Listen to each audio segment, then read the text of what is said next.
ผู้ทุกคนผู้ปาดตู้ปาดตู้ผู้ขักอะไรนี่ตู้เก็บน้ำกระบอกทันพี่น้องพูดนะเสียดายบ่มีแยงดำอยู่ผู้ตู้ใส่แพแยงเด้คือสีขักอันนี้เก็บนี่ขี้ดินมันกระทุบใบไม้ใบตอกมานำผู้ตู้สะอ่อนกรอบเอาหลดพูนะ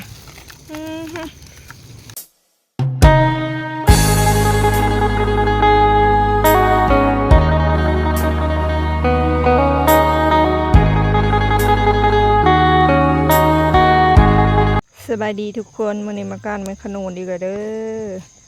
บ่ได้ไปไก่เนาะมาแถวใกล้ๆอัน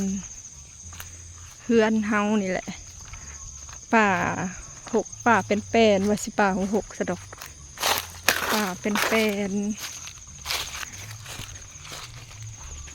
ฝนตกเมื่อวานมีซืนนี่บ่ได้ไปจับอึ่งเขาข่อยบ่ได้เคยไปจับอึ่งจักเถื่อแต่ข่อยก็บ่อยากไปเนาะเพราะข่อยบ่ได้คิดอยากบ่ได้อึ่งค่ะหลายคนว่าคือว่ายากแท้ๆอึ่งค่ะคือว่าแซ่บคือว่านัวแท้ๆแต่สำหรับข่อยธรรมดาบ่ได้อยากปานใดกินก็บ่เกินคาบหนึ่งแล้วก็เบื่อสิ่งที่ข่อยอยากคือพวกแมลงของบ่มีเลือด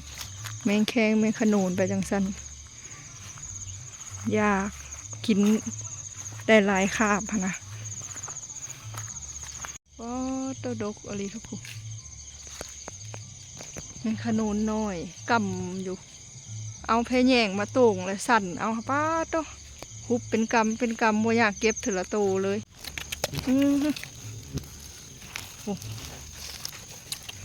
มามันก็อยากกินนะ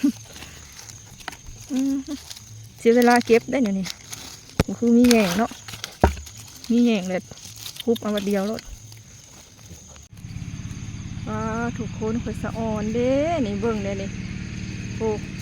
พันมีแต่ตัวน้อยเนาะเสียดายบ่มีแยงพันมีแยงค่ะเอาแยงตรงแล้วก็สั่นตกลงเนาะนี่เสียดายเนาะทุกคนเสียดายเฮาบ่ได้มีแยงเนาะบางคนเพิ่นหาขายนะเพิ่นเอาแพแยงอันไปตุ่งแล้วก็สั่นมันก็สิตกลงแยงเขาก็สิคุบผึกเอาอันนี้เขาสั่นลงมาแล้วมันหมุนใบตองบ่ทางเก็บน้ำบ่ทันมันก็สิหมุนลงดินหมุนลงใบตองกะป้าตัวยอมหับเลยว่าหลายดกแฮงเนาะทุกคนแต่ว่ามันเป็นแมงขนูนน้อยเนาะเบิ่งใบเต้าเขาจนเหี่ยนเบิด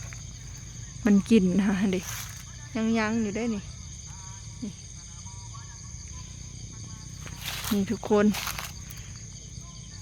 ดกบางกกกะเหี่ยนเบิดผู้ตกผึกเบิดผู้บินวืออยู่ในแม่นเบิดแหละทุกคนนี่เก็บน้ำกับบัวทานมันหมุดลงดินเนาะมันเป็นแมงขนูนน้อยมันก็อยากหายากพอมันตกลงมันบุเคลื่อนใส่แยงเนาะขนาดว่าเฮาเอามือเก็บแต่นี่ทุกคนเฮายังได้ขัวเลยเนาะถ้าแม่นว่าเอาแยงคือเขามาตรงเอาคือค่อยว่าโอ้ยเต็มขู่อันนี้เลยค่อยอยากกินแมงขนูนเขาเลยมาการแมงขนูนบางคนอยากกินอึ่งก็ไปการอึ่งค่อยบ่อยากมาได้ทุกคนก็อยากแมงขนูนพี่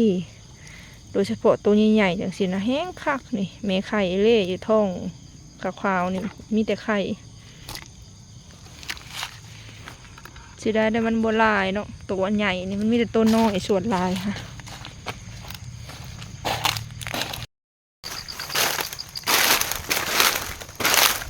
หาอยู่หากินกลางคืนทุกคนใส่เงินซื้อลายเลยออกมาหาอันกินบ้างเนาะมากับมาเขามาใกล้ๆแถวบ้านแถวเฮือนเนี่ย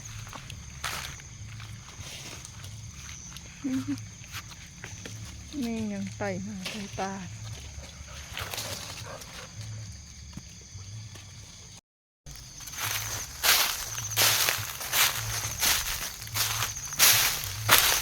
น้ำบ่ทันได้อาบแต่ทุกคน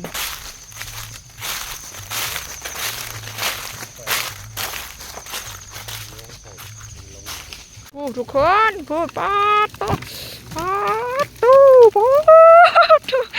คักอะไรนี่ต้องเก็บน้ำกระบอกทันพี่น้องพูดนะเสียดายบ่มีแยงดำอยู่ผู้ต้องใส่แพแยงเด้คือสีคักอันนี้เก็บนี่ขี้ดินมันกระทุบใบไม้ใบตอกมานำผู้ตู้สะอ่อนกรอบเอาโลดพูนะ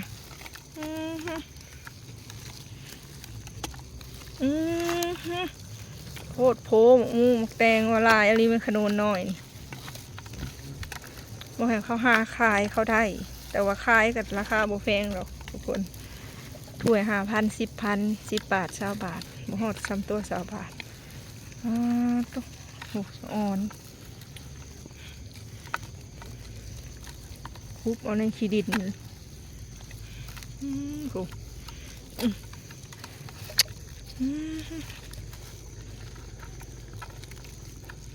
ข้าวเดียวก็ได้ลายมาทุกคนมาเก็บนี่ขนุนเฉยนี่ลายกระเดียดกระโดข้าวเดียวนึงได้เป็นถ้วย2 ถ้วยเก็บน้ำกระบอกทัน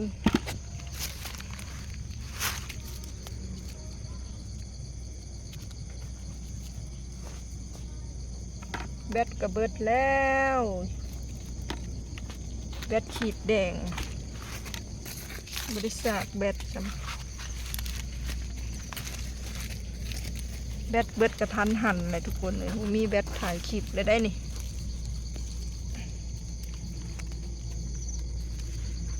คลิปกระสิบจบเลยบัดนี้แบตเบิดแต่ตายห่าเลยทุกคนเลย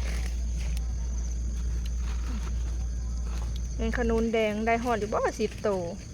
แดงใหญ่ๆนี่นะทุกคนส่วนลายจะเป็นแต่แมงขนุนน้อยเนาะแมงขนุนอันน้อยๆนะมาเด้อทุกคนมาเด้ออากาศแมงขนุนเด้อดอกไม้อันนี้แหละทุกคนภายในหูจักดำ สีดำกับบรรยากาศเลยว่ะดอกไม้อันนี้แหละตอนยังน้อยเก็บไปบูชาวันศีลวันผ่านอนไห้นอนนาแล้วบ่มีดอกไม้บูชานะทุกคนเก็บไปบูชากาแฟคอฟฟี่มานำบ่ลูกสาวนี่บ่ได้เฮ็ดหน้าเฮ็ดหนวดภายในหูจักดอกอันนี้ทุกคนมันสิมาเกิดตามคันไห้คันนาดอกแบตเบิดและตายแล้วทุกคนเอ้ยแบตเบิดแล้วบ่มีแบตถ่ายคลิปเลยเด้อบาทนี่นะดอกไม้ยังงามแท้ๆนี่